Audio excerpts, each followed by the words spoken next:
HCF और LCM, highest common factor, least common multiple, किसके द्वारा, इसका नाम आपने सुना होगा पहले भी, किस तरीके से कैलकुलेट करते हैं आपको पहले पता है। लेकिन अभी क्या सीखने वाले हैं, भाज्य गुणनखंड विधि सीखा ना, तो इसको यूज करके, प्राइम फैक्टराइजेशन को यूज करके हम लोग HCF कैसे निकालेंगे। तो पहला टॉपिक क्या होगा हमारा, HCF, ठीक है, हाईएस्ट कॉमन फैक्टर।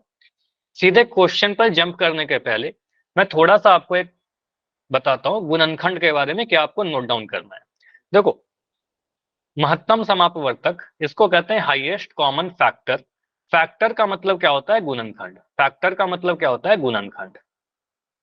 गुणनखंड के बारे में, किसी भी संख्या का गुणनखंड के बारे में आप एक चीज नोट करिएगा, ये मैं बस इसलिए बता रहा हूं ताकि आप रिलेट कर पाओ, आपको सीधे सीधे याद रहेगा हमेशा के लिए, ठीक है, कुछ भी आपको रटना नहीं पड़ेगा।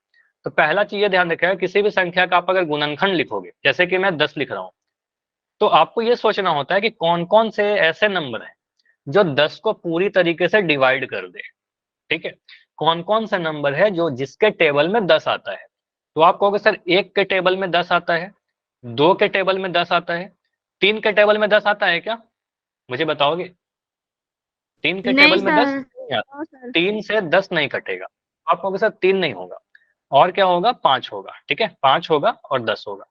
तो ये समझ में आ रहा है क्या, कि 10 का जो गुणनखंड होगा 1, 2, 5 और 10 होगा, 1, 2, 5 और 10। क्लियर। इसी यस तरीके से सर। अगर मैं आपको बोलूं, चलो मुझे 12 के गुणनखंड लिख के बताइए, 12 के गुणनखंड लिख के बताइए, क्या लिखना है आपको, फैक्टर, सारे फैक्टर बताओ लिख के चैट सेक्शन में, इवन माइक ऑन करके बताइए। 2, 3, 4, 6, 12। 2, 3, 4, 6 और 12, एक छोड़ दिया आपने, कोई एक नंबर तो छोड़ दिया, 1। 1। आपको 1 हमेशा आएगा। देखो सब 1 जो है ना, सभी संख्या को डिवाइड कर देगा, ठीक है, तो किसी भी संख्या का गुणनखंड में 1 तो हमेशा आएगा। तो 1 के बारे में याद रखेगा कि गुणनखंड जब भी बोलेगा तो ये ऑलवेज आएगा, हमेशा आएगा, ठीक है, तो ये हमेशा आएगा, लिखना नहीं आपको, ध्यान रखना, दिमाग में ध्यान रखिएगा, ठीक है। उसके बाद अब यहाँ पर जो मैं सिखाना चाह रहा हूँ, अभी ध्यान से सुनना, किसी भी संख्या का जो गुणनखंड होता है वो उस संख्या से बड़ी कभी नहीं हो सकती। 10 का देखो जो सबसे बड़ा गुणनखंड आया वो 10 के बराबर आया, 12 का जो सबसे बड़ा गुणनखंड आया वो 12 के बराबर आया, बाकी सारे गुणनखंड 10 से छोटे हैं, बाकी सारे गुणनखंड 12 से छोटे हैं। तो गुणनखंड क्या होता है, जो अधिकतम गुणनखंड होगा उस संख्या के बराबर होगा, बाकी सारे गुणनखंड क्या होगा, उससे छोटा होगा। ये समझ में आया कि किसी भी संख्या का गुणनखंड उस संख्या से हमेशा छोटा होगा या अधिकतम उस संख्या के बराबर होगा। मैं आपसे पूछ रहा हूं कि 18 का गुणनखंड 18 से बड़ा हो सकता है क्या, 18 का गुणनखंड 18 से बड़ा होगा, नो सर। नहीं। 18 का गुणनखंड जो अधिकतम गुणनखंड होगा 18 होगा, ठीक है, उससे बाकी सारे गुणनखंड 18 से छोटे होंगे। चलो मुझे बताइए, अगर मैं कह रहा हूं कि 15 का अगर मैं गुणनखंड लिखना चाहूं, तो 15 के जो अधिकतम गुणनखंड होगा वो 15 के बराबर होगा, और बाकी सारे गुणनखंड क्या होंगे, 15 से बड़े कि 15 से छोटे, सर 15 से छोटे। 15 से छोटा। तो ये समझ में आ रहा है कि गुणनखंड का सेंस क्या दे रहा है, मैं बस आपको समझाने की कोशिश कर रहा हूँ कि गुणनखंड का सेंस क्या दे रहा है। तो गुणनखंड जब आप सुनोगे या जब फैक्टर आप सुनोगे, तो फैक्टर सुन के आपके दिमाग में क्या आना चाहिए, छोटा, क्या आना चाहिए, छोटा, उस संख्या से छोटा होगा। ओके, ये समझ में आया, याद हो गया। तो गुणनखंड छोटा का सेंस देता है। अब आते हैं हाईएस्ट कॉमन फैक्टर पे। अब ये मैं क्यों बता रहा था, ये समझ में आएगा थोड़ी देर में आपको। अगर मैं दो संख्या लेता हूं जिसके हमें HCF निकालने हैं अभाज्य गुणनखंड विधि के द्वारा, वॉइस नहीं आ रही, एक बार लेफ्ट करके ज्वाइन करोगे, लेफ्ट करके ज्वाइन करो, सही हो जाएगा। तो यहां पर मैं कह रहा हूं दो संख्या हमारे पास 6 और 20, इसका आपको HCF निकालना है, कैसे, अभाज्य गुणनखंड करके।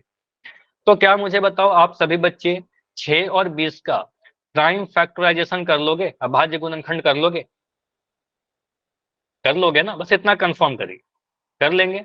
तो यहाँ पर आपके लिए, क्योंकि बहुत छोटे से नंबर है, बस कंसेप्ट के लिए आगे हम लोग और करेंगे, अभी के लिए देखिए, अगर आप 6 को अभाज्य गुणनखंड के फॉर्म में लिखोगे, काफी छोटा सा नंबर था, आपने 2 से इसको काटा 3 बार में, 3 से काटा 1 बार में, तो आपको सर 6 क्या मिला हमारे पास, 6 को हम लिख सकते हैं 2 इंटू 3, 6 को हमने लिखा 2 इंटू 3।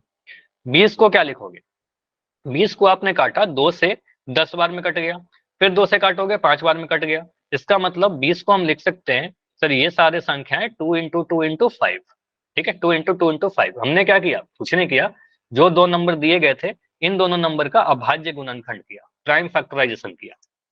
उसके बाद हाईएस्ट कॉमन फैक्टर HCF, मतलब जो कॉमन फैक्टर है इसमें, जो कॉमन है, कॉमन कहने का मतलब आपको लास्ट ईयर बताया था ना, जो सेम है दोनों जगह पर। तो इसका मतलब आप देखिए इन दोनों में जो भी गुणनखंड है उसमें सेम दोनों कहां कहां पर दिख रहे हैं। तो आप कहोगे सर 1 2 यहां भी मुझे दिख रहा है, 1 2 यहां भी दिख रहा है, तो दो दोनों में कॉमन है क्या? दो कॉमन है क्या, मुझे बताइए। Yes sir. दोनों में ऐसा है कि दो दोनों में है, 20 में भी और 6 में भी। तो हमने क्या कहा, HCF में क्या लिखेंगे, 2 लिख देंगे। इसके अलावा मुझे बताइए कोई और संख्या है क्या, और कोई गुणनखंड है जो 6 में भी प्रेजेंट हो और 20 में भी प्रेजेंट हो? No sir. 2 के अलावा कुछ भी नहीं है। तो आप कहोगे सर इसका HCF 2 ही हो जाएगा।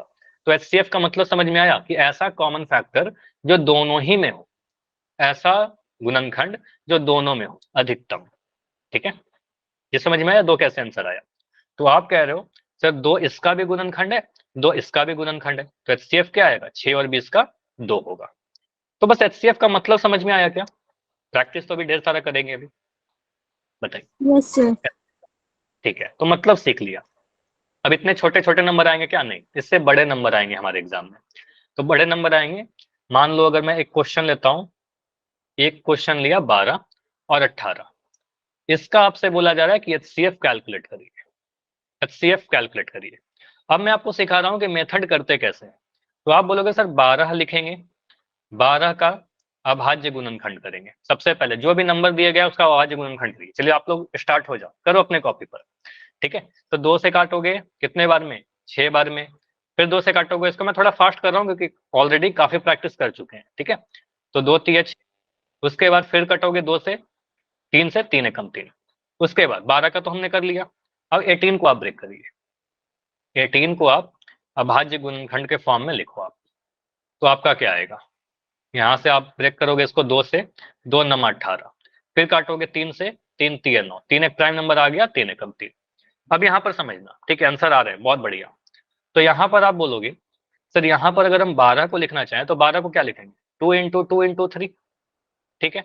ये सारे नंबर लिख दिया, क्लियर इतना।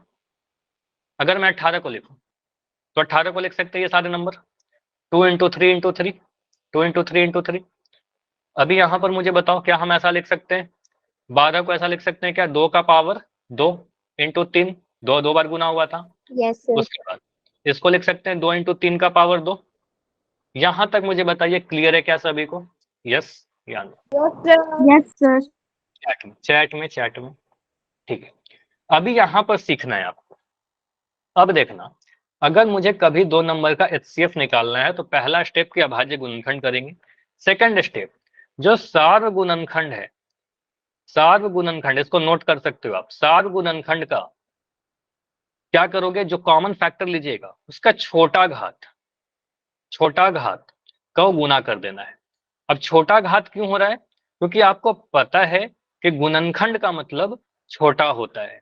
HCF में हाईएस्ट आता है, लेकिन हाईएस्ट से कंफ्यूज मत करना, ठीक है। हाँ, इंग्लिश में HCF कहते हैं ना, छोटा घात मतलब स्मॉलेस्ट पावर, ठीक है। तो आप कहोगे सर यहाँ पर अगर मुझे HCF निकालना हो तो ऐसे लिखोगे HCF 12 18। आप क्या बोलोगे सर, कॉमन फैक्टर क्या है यहाँ पर, 2 ऊपर वाले में भी आया, ये समझना। आप कहोगे सर 2 12 का भी एक फैक्टर है और 18 का भी गुणनखंड है, दोनों में। तो आप 2 को लिख लीजिए, आप 2 को लिख लोगे। मुझे बताइए 2 का छोटा पावर कहां पर दिख रहा है, 12 में कि 18 में? छोटा घात, छोटा घात 12 में। 12 में पावर 2, देखो 12 में तो पावर 2 है ना, 18 में पावर 1 है। तो आप कहोगे सर 18 वाला ले लीजिए, ठीक है। तो छोटा घात लेना है हमें, 2 का घात 1। फिर 3 को देखो तो 3 आपको दिखेगा यहाँ पर भी है, 3 यहाँ भी है, 3 यहाँ भी है, लेकिन 3 का छोटा घात कहाँ पर है? तो आप कहोगे सर 3 का छोटा घात 12 में है, तो 3 का घात 1। तो यहाँ से आ गया 2 इंटू 3 और आंसर आ गया हमारा 6। ये समझ में आया? तो कॉमन फैक्टर का जो छोटा वाला पावर है वो लेना है, ठीक है। HCF में हाईएस्ट आता है, लेकिन इस हाईएस्ट से कंफ्यूज नहीं करना है हमें, फैक्टर भी तो है, गुणनखंड है, गुणनखंड छोटा होता है। समझ में आया? तो छोटा पावर लेना है, समझ में आया? बताइए, सभी लोग बताइएगा, क्या ये क्लियर है? जैसे मैं एक और एग्जाम्पल से क्लियर करता हूँ, यहाँ समझो। अगर मैं लिख रहा हूँ कोई नंबर है हमारे पास 2 का पावर 3 इंटू 3 का पावर 2 इंटू 5, ठीक है। और मैं यहाँ पर लिख रहा हूँ 2 का पावर 2 इंटू 3 का पावर 3 इंटू 5 का पावर 3। ऐसा दो नंबर है हमारे पास, ये पहला नंबर और ये दूसरा नंबर। मुझे इन दोनों नंबर का अगर एचसीएफ लिखना हो, अगर इन दोनों का एचसीएफ लिखना है तो क्या करेंगे? कॉमन फैक्टर का छोटा पावर, ठीक है, हमेशा ध्यान रखिएगा। कॉमन फैक्टर या गुणनखंड का छोटा पावर या घात, ठीक है, छोटा घात। तो यहाँ पर देखिए क्या है, दो दोनों जगह है, दो दोनों जगह है, तो दो ले लिया। दो का पावर क्या लगाओगे, मुझे ये बताओगे? दो का पावर क्या लेंगे? दो के ऊपर कितना घात आएगा? Sir one. एक। क्योंकि ऊपर में मुझे पावर 3 दिख रहा है, नीचे में पावर 1 दिख रहा है, तो हमें छोटा वाला लेना है, तो 2 का घात 1। उसके बाद 3 लेंगे, क्या 3 को लेंगे? बताइए। सर 3 3 को की लेंगे, पावर 2। 3 का पावर 2 कहेंगे, 3 लेंगे, दोनों ही जगह है, 3 यहाँ भी है सर, 3 यहाँ भी है, लेकिन 3 का छोटा घात कहाँ पर है? ऊपर वाले नंबर में है, तो 3 का घात 2 ले लेंगे। 5 दोनों ही जगह पर प्रेजेंट है, लेकिन 5 का छोटा घात क्या है? 5 का छोटा घात 1 है, तो यहाँ पर 1 लेंगे।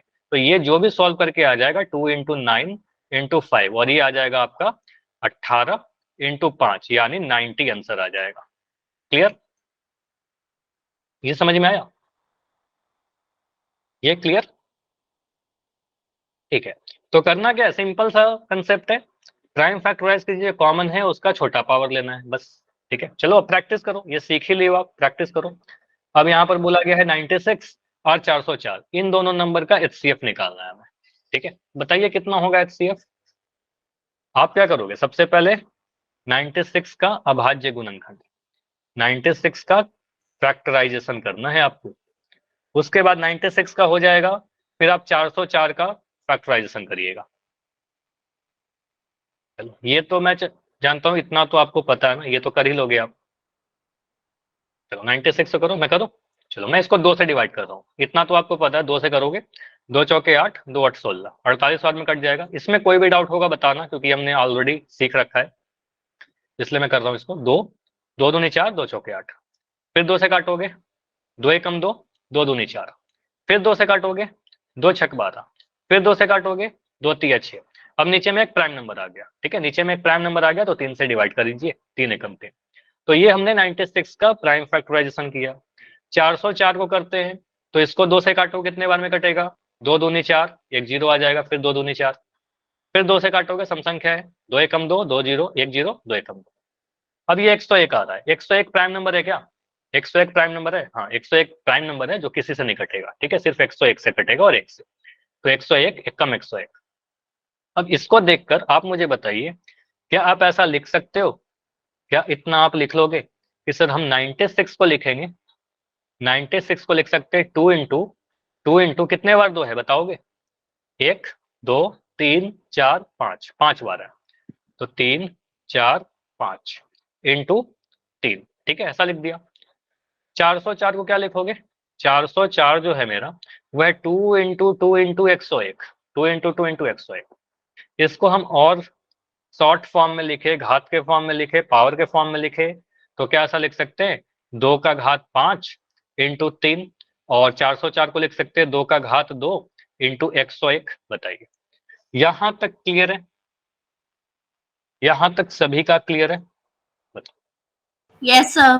यहां तक हमने समझ लिया, कुछ नहीं किया, बस फैक्टराइज किया, गुणनखंड के रूप में लिख लिया।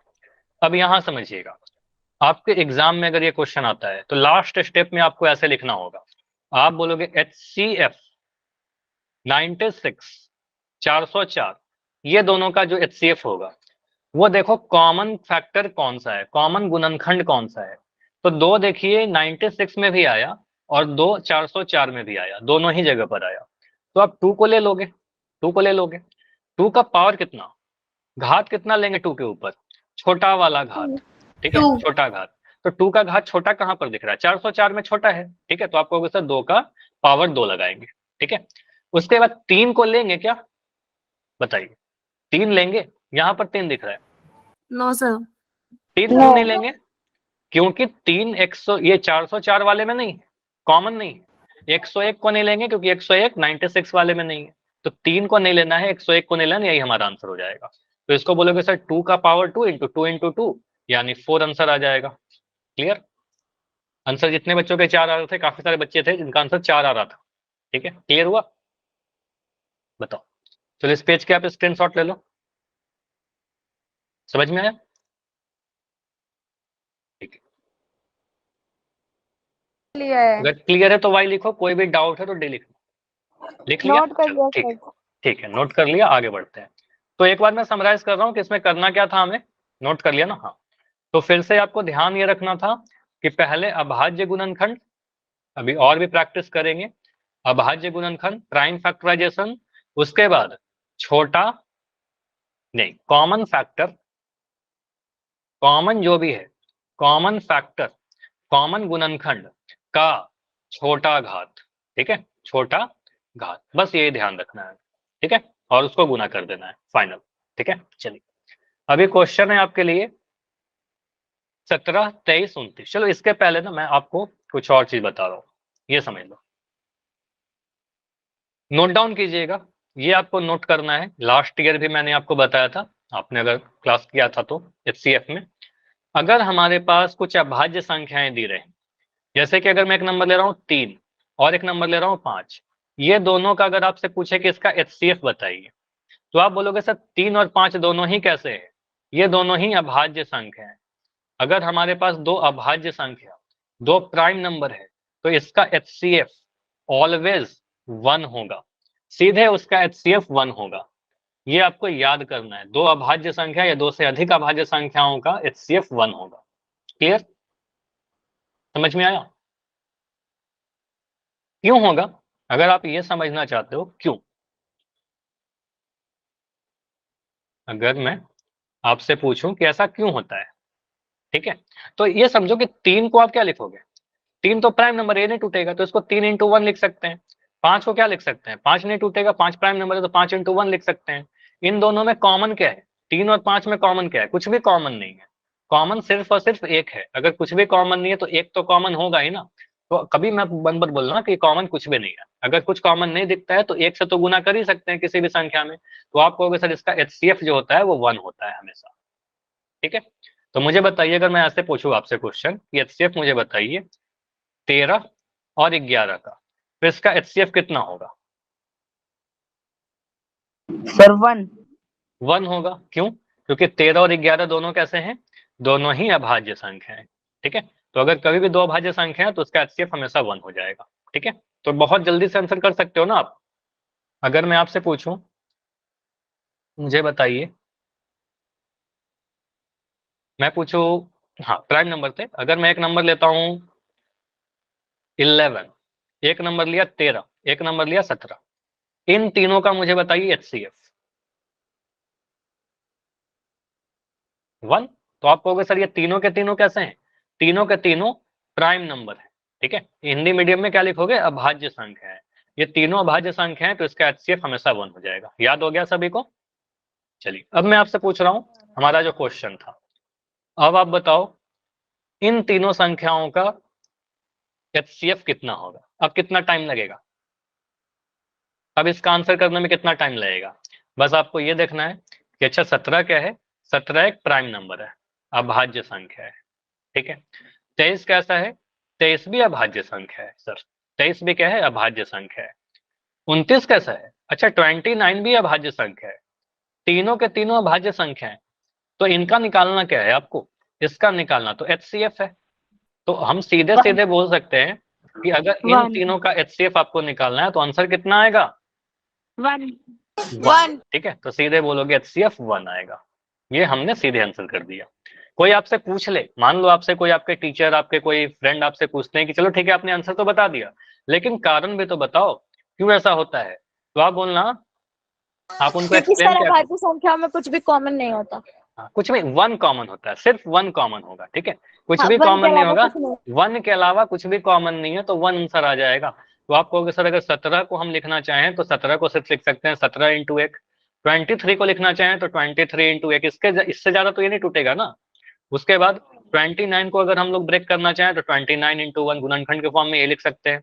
तो कॉमन क्या आ रहा है, तो कॉमन सिर्फ और सिर्फ एक आ रहा है, ठीक है, एक आ रहा है। तो HCF कितना आ जाएगा, HCF हमारा 1 आएगा, ठीक है, क्लियर इतना।